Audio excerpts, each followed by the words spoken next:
मेरा नाम प्रकाश है। पेशे से मैं एक वकील हूँ। मुझे अजीब अजीब चीज़ों को जानने की हमेशा उत्सुकता रहती है। अलग अलग ठिकानों पर जाकर उनकी तस्वीरें कैद करना मुझे अच्छा लगता है। मैं कहीं भी अकेले ही जाना पसंद करता हूँ। बरसात के दिनों में मुझे पहाड़ों और जंगल से बनी सुंदर जगहों पर जाना और तस्वीरें कैद करना अच्छा लगता है। इसलिए इस बार मैंने रंदार टूरिस्ट डेस्टिनेशन जाने का सोच लिया और निकल पड़ा अपना कैमरा लिए। घने पहाड़ों और जंगलों से घिरा, बीच से एक नदी बहती, इतना सुंदर वातावरण, ताजी हवाएं, सुकून, सब कुछ था वहाँ। मेरे प्रिय कैमरा के लिए बहुत सारी फोटोज भी। होटल में सामान रखा, खाना खाकर निकल पड़ा अपना कैमरा लिए उस जगह जहाँ पहली बार आया था।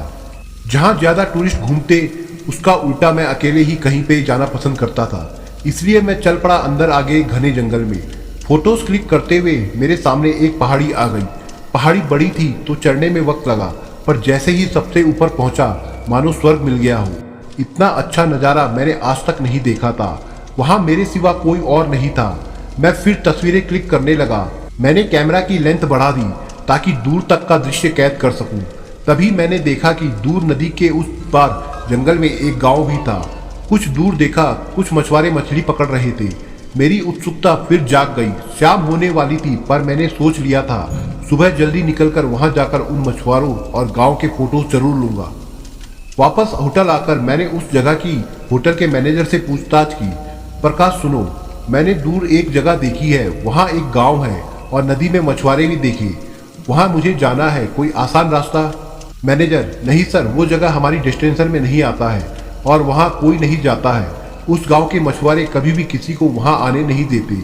वो उनकी जगह है, आप यहीं घूम ले, वहाँ जाने की जरूरत नहीं है। मैंने और ज्यादा पूछना जरूरी नहीं समझा। कमरे में आया, पर मैंने ठान लिया था मैं जरूर वहां जाऊंगा। जंगल के रास्ते। सुबह जल्दी मैं होटल से निकल पड़ा। अपने साथ खाने का कुछ सामान और अपना कैमरा साथ लिया। जंगलों से गुजरते हुए और फोटोज क्लिक करते हुए, उस अद्भुत वातावरण के मजे लेते हुए आखिरकार मैं दोपहर 2 बजे उस नदी के स्थान पर पहुंच गया। गांव नदी के उस पार थी। नदी में कुछ मछुआरे मछली पकड़ रहे थे, शायद वो उसी गाँव के थे। मैं आगे बढ़ा, एक मछुआरे को इशारा करके अपने पास बुलाया। मछुआरा, कौन हो तुम? इस तरफ क्यों आए हो?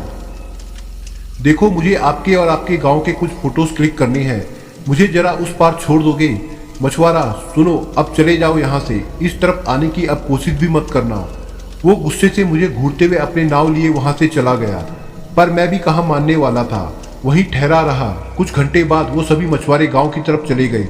मुझे भी जाना था, पर इतनी दूर तैर के भी नहीं जा सकता था। मैंने अभी वापस जाना ही बेहतर समझा। फिर तभी मैंने कैमरा निकाला और आसपास के फोटोज क्लिक करने लगा। तभी मुझे कैमरा की बड़ी लेंस से थोड़ा दूर पत्थरों के पास कुछ पड़ा हुआ दिखा। मैं जल्दी से उस तरफ गया। मैंने देखा 2 बड़े पत्थरों के पास एक छोटी नाव आकर फंसी थी। मेरी खुशी का ठिकाना नहीं था।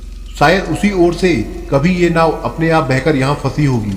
मैं नाव में बैठा और उसे नदी में चलाकर किसी तरह बड़ी कोशिशों से उस पार आ गया जहाँ गाँव था। मैंने छिपकर ही फोटोज लेना बेहतर समझा ताकि कोई गांव वाला मुझे देख ना ले। बड़े बड़े हसीन खेत, काफी सुंदर गांव था और दूसरी तरफ घना जंगल। रात हो गई थी। मैं अभी भी सबसे छिपा बैठा था। मैंने अपने साथ लाया खाना खाया। फिर मुझे गांव से बड़े बड़े ढोल पीटने की आवाजें आने लगी। मैंने देखा गांव के सभी लोगों ने काले कपड़े पहने हैं। सभी इकट्ठा हुए 4 बकरियों को एक साथ बांधकर उनकी पूजा कर रहे थे। फिर उन बकरियों को आगे कर पीछे ढोल बजाते हुए सभी गांव वाले उस जंगल की तरफ आगे बढ़ने लगे। मुझे ये सब देख बड़ा ही अजीब लगा। मैंने कैमरा लिया और चुपके से फोटोज क्लिक करते हुए उनके पीछे जाने लगा। काफी देर तक जंगल के अंदर सभी चलते जा रहे थे। तभी वो सभी रुक गए। फिर मैंने जो देखा मैं पूरा हिल गया। उस जंगल में आगे एक और जंगल था जो पूरा काला था। उसके पेड़ पत्तियां सभी काले, बड़े ही भयानक थे। फिर वो सभी एक साथ चिल्लाए, अंधेरी, हमारी भेंट स्वीकार करो। उन्होंने उन 4 बकरियों को उस काले जंगल में आगे छोड़ दिया। फिर सभी वापस गांव जाने निकले। अब मेरे मन में दुविधा थी कि मैं वापस गांव की तरफ जाऊं या उन बकरियों के पीछे उस काले जंगल में। तभी मैंने सोच लिया उन बकरियों के पीछे जाऊंगा, देखूं तो सही वो कहां जाती है। कैमरा लिए मैं भी उस भयानक जंगल में घुस गया। बकरियां आगे बढ़ रही थी, मैं भी छिपते हुए आगे बढ़ रहा था। रात कीड़ों की भयानक आवाजें अपना कहर मचा रही थी। पहली बार ऐसा काला भयानक जंगल देख रहा था। उस भयंकर वातावरण में मैं भी अपनी आदत से मजबूर फोटोज क्लिक किए जा रहा था। काफी देर तक बकरियां आगे बढ़ रही थी। अब तो शायद मैं वापस जाने का रास्ता तक भूल गया था। अचानक सभी बकरियां एक घने लंबे काले पेड़ के पास आकर रुक गई। काफी अजीब पेड़ था, उसमें काला द्रव्य भी बह रहा था। पेड़ की शाखाएं ऐसी थी मानो लंबे भयानक बालों से ढकी पड़ी हो।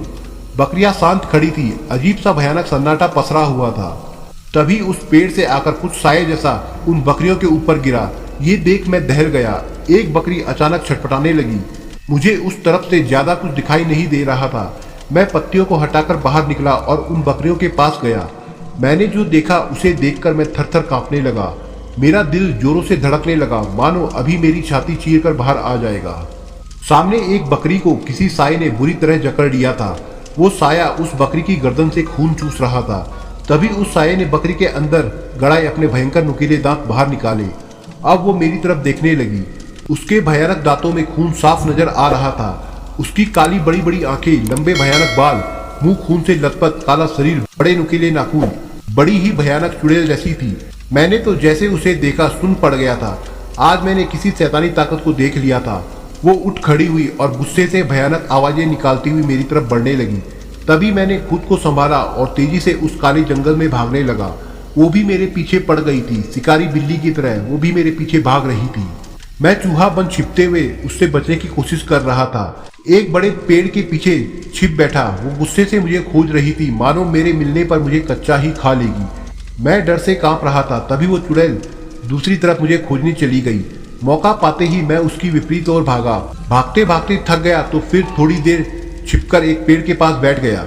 तभी कुछ खून की बूंदें उस पेड़ से आकर मुझ पर गिरने लगी। मैंने ऊपर देखा, मेरे रोंगटे खड़े हो गए। पेड़ के ऊपर अजीब तरह के शैतान उल्टे लटके हुए थे। उनके भयंकर शरीर से खून निकलकर नीचे गिर रहा था। जली हुई भयानक चमड़ी और लाल चमकती डरावनी आंखें मुझे ही देख रही थी। अचानक सभी शैतान पेड़ से रेंगते हुए मेरे पास आने लगे। मैं फिर पूरी तेजी से वहां से भाग खड़ा हुआ। डर का पागलपन और ये सब भयानक शैतानों को देख मेरी रूह कांप उठी थी। उस काले जंगल में आकर मैंने बहुत बड़ी गलती की थी। मैं उसमें से बाहर निकलने का रास्ता खोजने लगा, किसी तरह अपनी जान बचाकर इस भयानक जंगल से निकल जाऊं। मैं डर से कांपते हुए आगे बढ़ रहा था। तभी अचानक कुछ दूर मुझे आग जलती हुई दिखाई दी। मैं उसके पास गया। मैंने देखा उस आग के चारों तरफ लाल साड़ी और घूंघट पहने कुछ महिलाएं चक्कर लगा रही थी। मेरी जान में जान आई।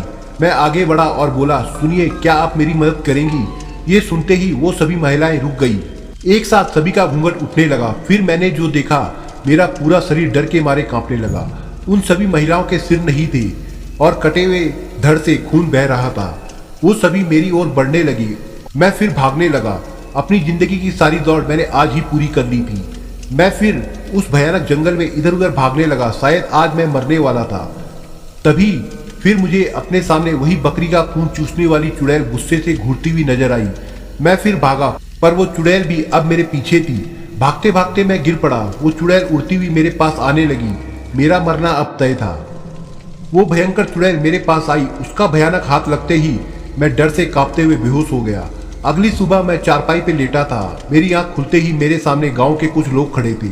उन्होंने मुझे पानी दिया। अब मुझे अच्छा महसूस हो रहा था। मैंने सारी घटना उन्हें बता दी। एक बुजुर्ग मेरे पास आए और बोले, बुजुर्ग बेटा, वो काला जंगल शापित है, वहाँ शैतानी ताकतों का बसेरा है। प्रकाश, उस चुड़ैल ने मुझे क्यों नहीं मारा? बुजुर्ग, उसी ने तुम्हें बचाया और गांव के जंगल के बाहर आकर सुरक्षित छोड़ दिया। वो तुम्हें नुकसान नहीं बल्कि तुम्हें उस जंगल से बाहर निकालना चाहती थी। बेटे, जैसे इंसानों का अपना बसेरा होता है, वैसा शैतानी शक्तियों का भी अपना एक बसेरा होता है। वो उस काले जंगल की शैतानी रानी अंधेरी है, जिसे हम प्रसन्न करने के लिए हर महीने बकरियों को उनके जंगल में छोड़ उनकी बलि देते हैं। बदले में वो हमें उस जंगल में मौजूद शैतानी शक्तियों से हमें बचाती है और उन्हें सिर्फ उसी सीमित जगह तक रोक के रखती है, ताकि वो शैतानी शक्तियाँ इस पूरे इलाके पर हावी ना हो। हजारों सालों से वो हमें बचा रही है। हमारी खेती उसी की वजह से इतनी फल फूल पाती है। वो हमारी रक्षा करती है। उसकी शक्तियों का हमें फायदा होता है। हजारों सालों से हम उसे अपना ही मानते हैं। वो हमारे दुख दूर कर देती है। ये गांव उसी की वजह से खुशियों से संपन्न है। वो शैतान हुई तो क्या हुआ, उसी की वजह से हम सभी जिंदा हैं। ये सभी उसी की देन है। मैंने मन ही मन उसे प्रणाम किया। अगर वो ना होती तो मैं उन शैतानों का शिकार बन जाता। इसीलिए वो गांव वाले किसी अनजाने को वहां आने नहीं देते थे, ताकि उस पर कोई मुसीबत ना आ जाए। उस दिन के बाद मैंने ठान लिया कि किसी भी अजीब चीजों को जानने के लिए इतनी भी गहराई में मत जाओ कि वो हमारी जान पर बनाए। तो चलिए दोस्तों, कहानी समाप्त। आपको कहानी कैसी लगी दोस्तों, हमें अपने कमेंटों के द्वारा जरूर बताएं। और दोस्तों, अगर आपको वीडियो पसंद आई तो इसे लाइक और शेयर करें दोस्तों, और हमारे चैनल को सब्सक्राइब जरूर करिए दोस्तों। धन्यवाद।